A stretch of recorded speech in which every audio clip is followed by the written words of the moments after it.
Hey guys, MJ675 here, and welcome back to another episode of the Organizing LEGO series here on my channel. Today we'll be taking a look at the fourth thing in the series, depending on how you number these things, I don't know, which is set and MOC storage, when we'll be talking about use versus display, and some display methods of storage such as display cases or hanging sets from your ceiling, and then of course parting out sets, and then for keeping stuff together that you're going to use later, we're going to talk about putting sets on the floor, shelves, wall-mounted shelves, furniture shelves, that kind of stuff, and then tables and bagging sets. So that is what is on the agenda for today. So first, I think it's worth talking about, of course, use versus display, because what you intend to do with your sets or MOCs will greatly influence how you decide to store them and what really makes sense.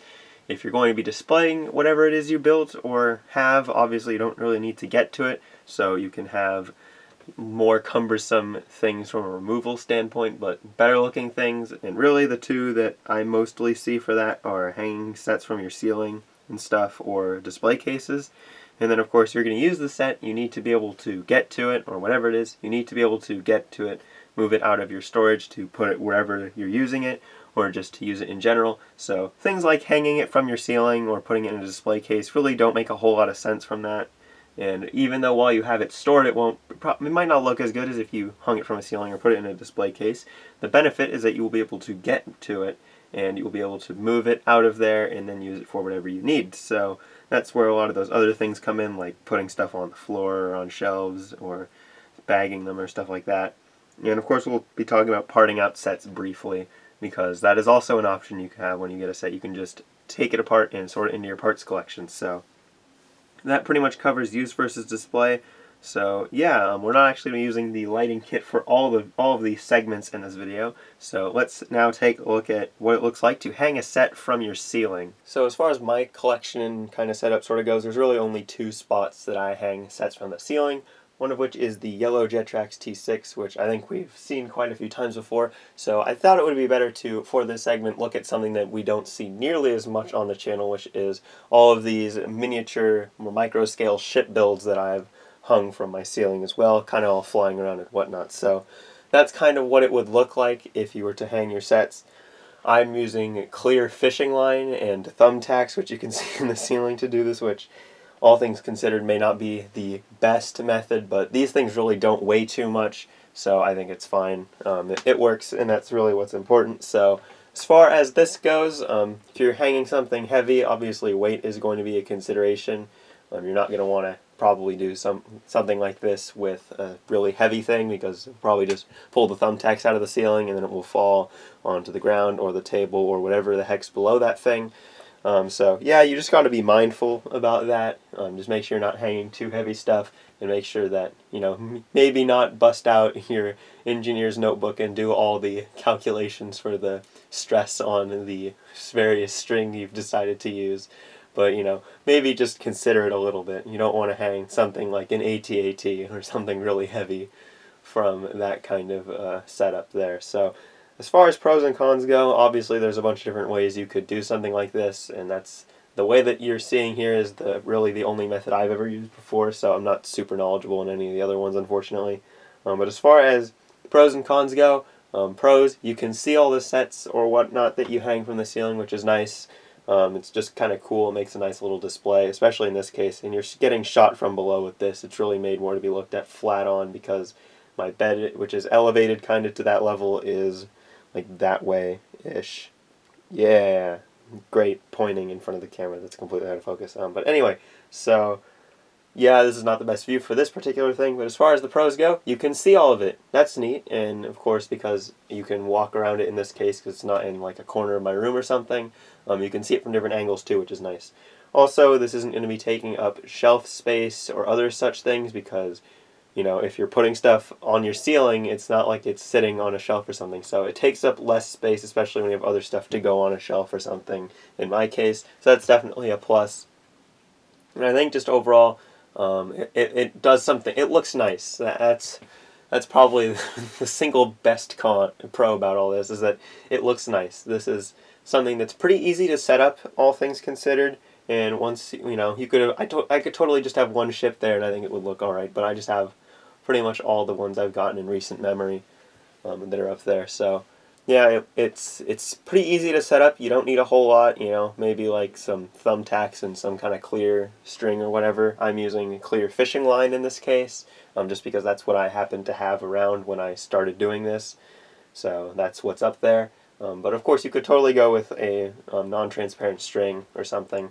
Do whatever you want if you decide to do this. But as far as the pros go, it looks good, doesn't take up shelf space, and overall I think it's pretty easy and cost effective to set something like this up. Thumbtacks, probably have some lying around, and even then they don't cost a whole lot of money.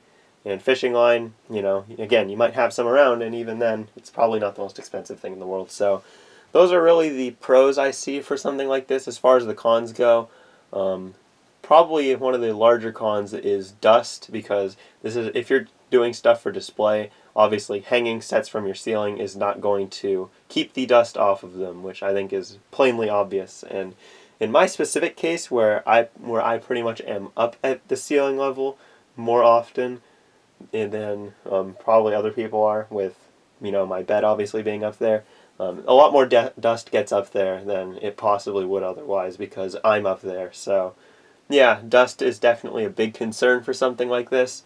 And then again, probably just by nature of setting this up, is that it's somewhat delicate. Stuff like this, if you're not careful, you can completely take it out. And the ship that this happened to isn't up there anymore.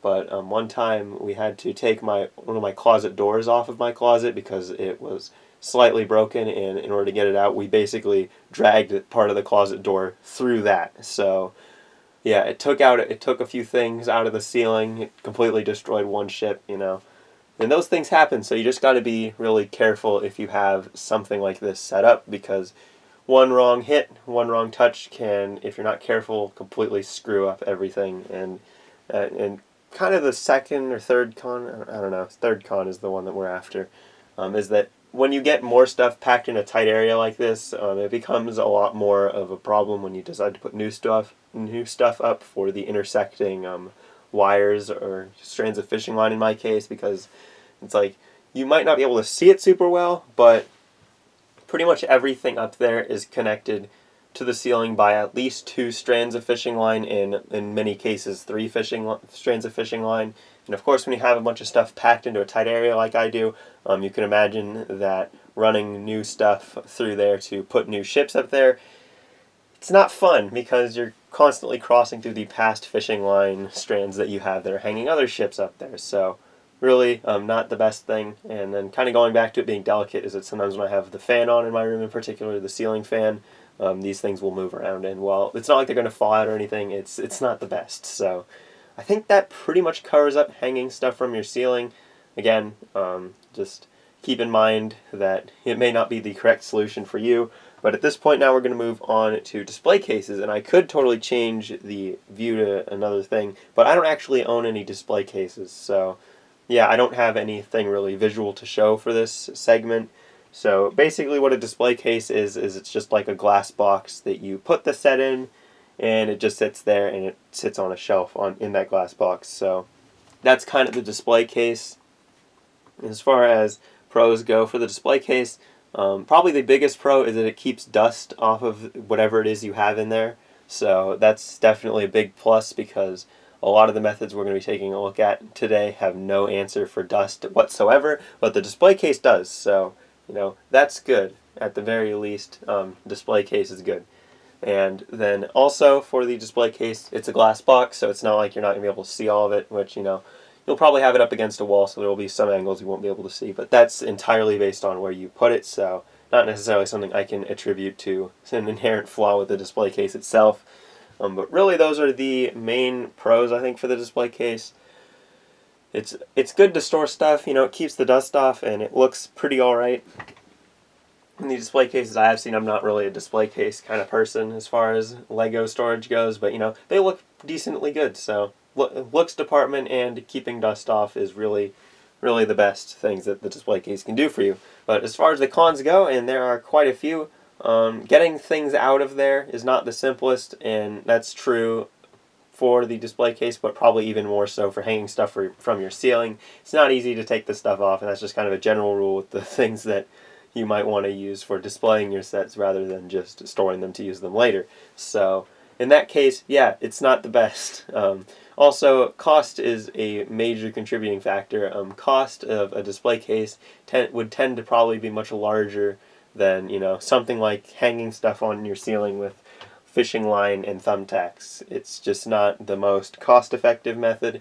And also space, because most cases, display cases, either you mount them to the wall and they take up wall space, which you could use for part storage, or they take up shelf space, and that's space you could be using to store other things. So, it's not as great from a space usage perspective. It's just not as efficient there as far as those things go. But really, other than that, that's pretty much all I can say about display cases.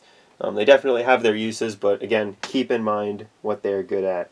So, again, I could totally go to something different for this as well, but next we're just going to be briefly talking about parting out sets, and that's basically, if you're unaware, the process of just taking a set apart for its pieces and then sorting the pieces into your part collection.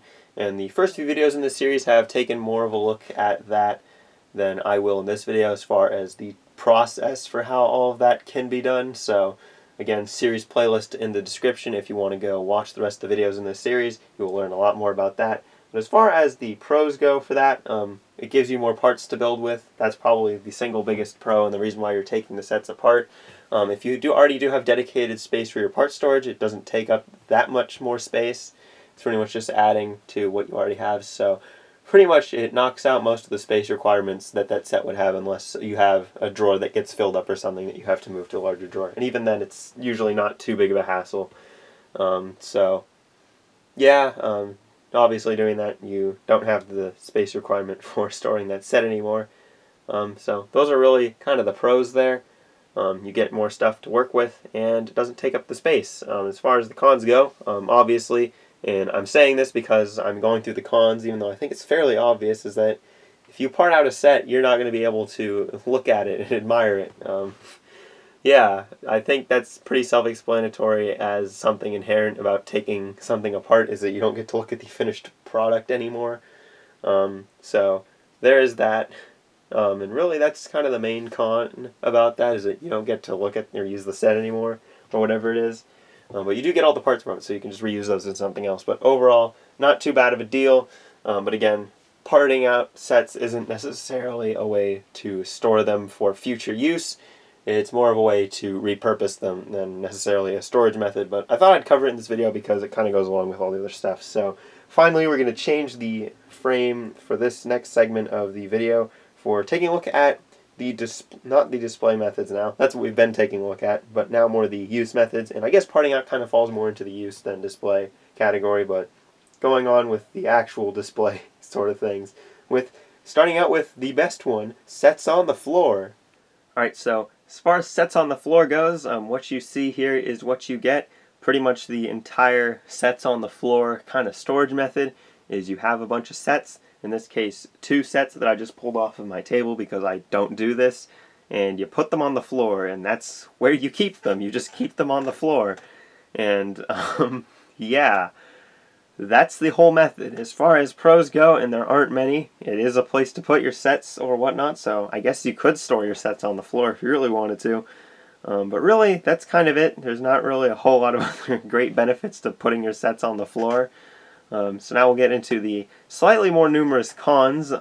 Putting your sets on the floor, if you have a dog or a cat or another pet like that, there's a very high chance that they will come into your room or something if you're not careful, and then your sets are on the floor. So that's kind of a lost battle, especially if you have the ultra rare Lego eating dog, then your sets are kind of screwed. So also, obviously if you store something on the floor, minimizes floor space, and if it is in a part of your room where you walk around a lot, like this particular example is, then you will probably kick this thing, damage this thing. You'll probably do all sorts of things to it that basically just ruin it. So not great for putting sets on the floor. Just really overall, it's just not super clean looking. It just doesn't look good. The set may look fine, the MOC, whatever, may look good, but when you put it on the floor, it really just kind of says, I don't care about it. So, yeah, in case it wasn't clear, I don't do this. I literally just pulled some sets and just put them on the floor for an example here. Really, I would recommend just not doing this, just overall. Even if it's in like a corner of your room that you don't go into, or under a table or something like that, I would just recommend not doing it, just for the simple possibility that you may end up just kicking and destroying it. So, really, that's all for sets on the floor. If you want to do it, you can, but I really don't think it's a good idea. You really shouldn't be storing your Lego sets on the floor.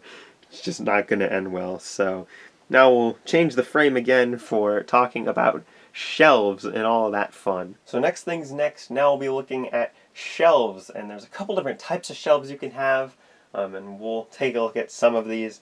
But really, the main two that you're going to be seeing quite often are wall-mounted shelves, which are what you're looking at now, which is basically you have like some kind of rail that runs down vertically each side of the wall, and they're separated a certain distance from each other, and then you build, or you just make shelves or whatever, and you just put those there, and then they hook into the rack in some form, so then they're just mounted on your wall, and then you just put the stuff on them, which is what you're seeing right now.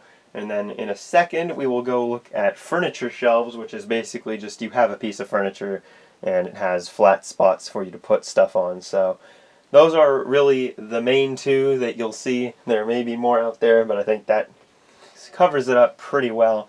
So as far as your pros go for your shelves, in a lot of cases, with specifically wall-mounted shelves, we'll start.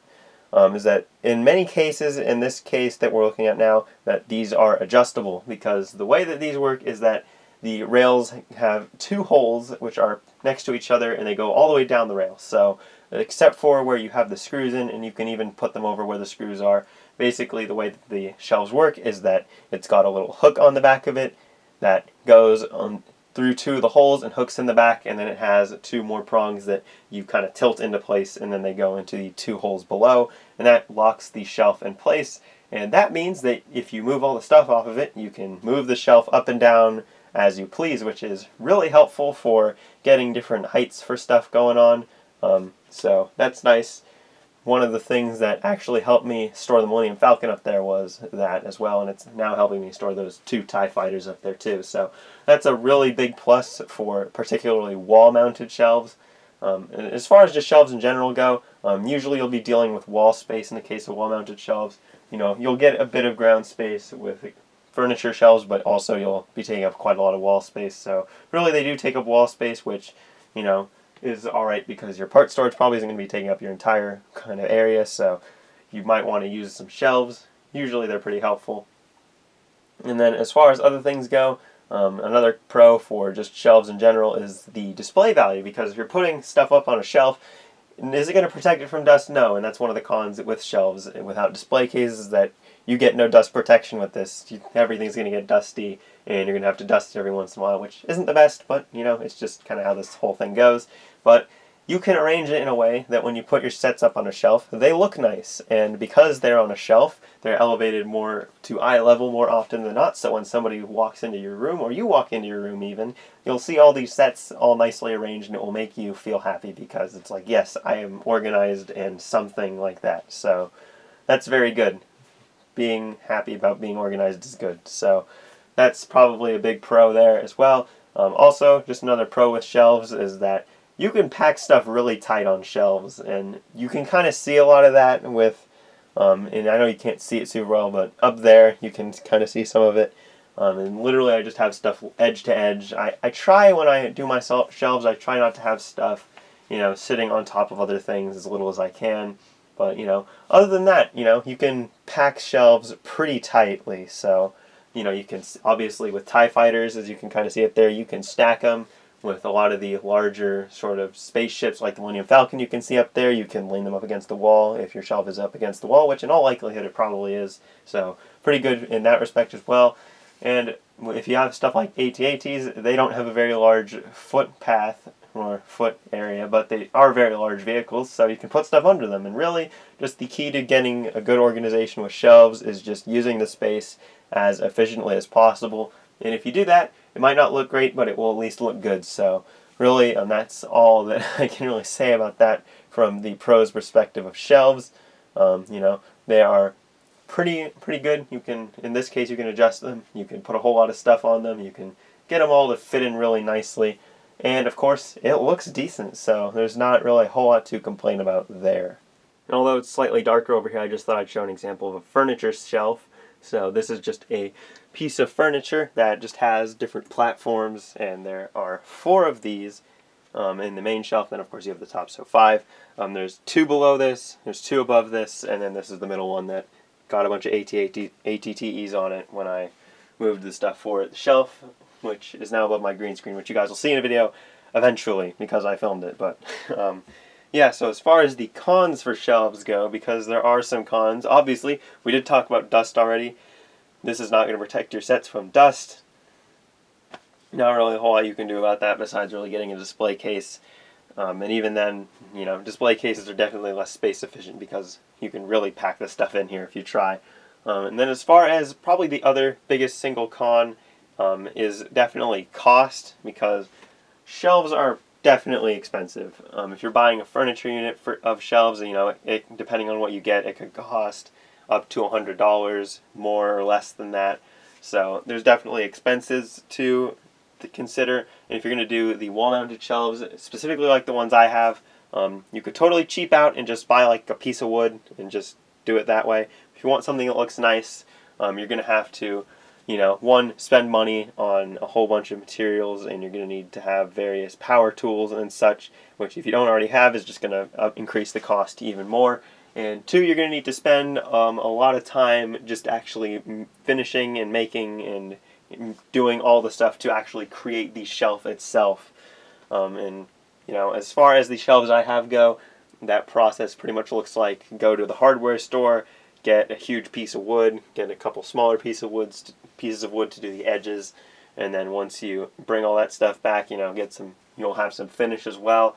And then that process pretty much looks like cut the board into the size of the shelf more or less, and then cut the smaller pieces into like the rim that goes around, you know, table saw, miter saw, router, all that fun stuff.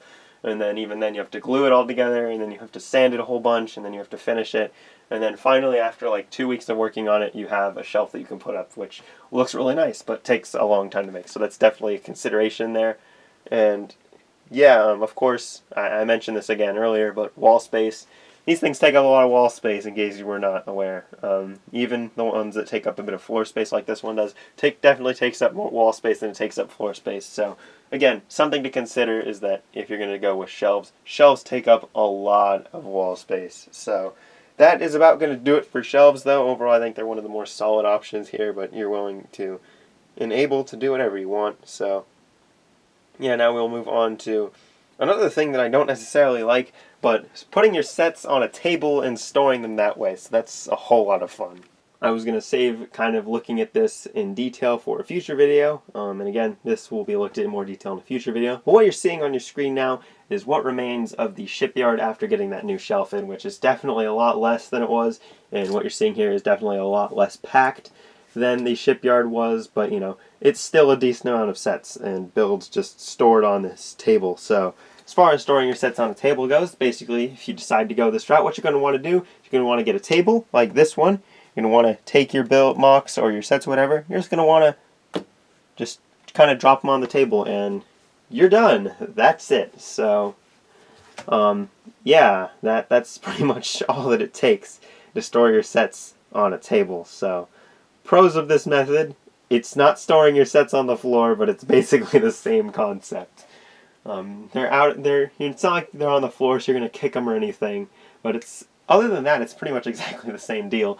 Just putting all the sets kind of in one area that's kind of all flat, and really the space that you'd like to probably use for other things that's not necessarily meant for this purpose. So that's kind of the only good thing about storing your sets on a table, is that it's not storing your sets on the ground. It's pretty much exactly the same otherwise, though. And of course, you can pack them in really tight, which, you know, you can do.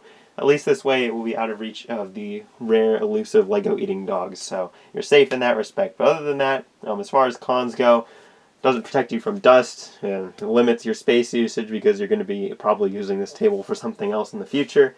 And, you know, not the cheapest thing ever if you're just going to buy a table specifically to put Lego sets on. usually this isn't something that you do on purpose. It's something that you stumble into and just kind of accept. That's kind of where I'm at with this in particular. Maybe sometime in the future, a lot of the sets on here will become bagged. There's a few I'm hoping I'll be able to get to move somewhere else.